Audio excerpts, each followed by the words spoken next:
Okay, today we are going to be finishing off this roof truss build. So far we've built the left face of it, and we're going to just do a little mirroring, and we are going to apply material to it. So got to minimize that, get it out of our way, and here we are. This is what we're looking at to start with. We've only got the gussets on the front face, and we've only got the left half of the structure. So first thing I'm going to do is get these gussets back on the rear face as well. Now, if you remember when we built these 2x4s, I had us extrude them mid-plane, and that is going to become crucial here momentarily because I'm going to use the mirror command and I'm going to choose my front plane. And now this front plane literally runs right through the center of my 2x4. So by mirroring on the front plane, I am able to simply grab these gussets, because they are the features I'm looking for, and it will flip them around to the backside of my structure.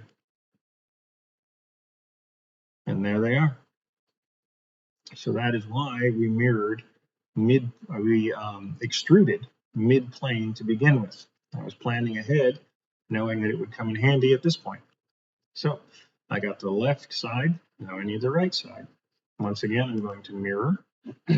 This time, the plane I'm going to mirror about is actually my right plane.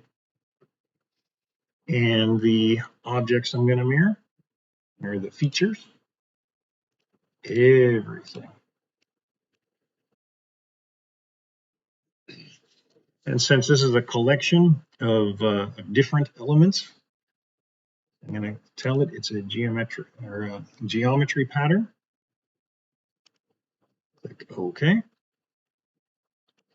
And there's my ISO view. And if I pivot it around, I can see that I've got gussets on the backside as well. So now I'm going to apply some material to it.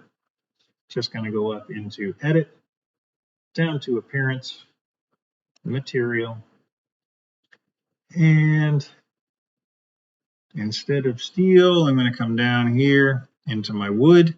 I'm going to pick pine, and I'm going to apply it. Close that, and there you go. I've got myself a nice roof truss built out of pine, fully defined, fully gusseted, all the way around, ready to build a house. All right, well, I hope this was helpful. Hope you're having a good day.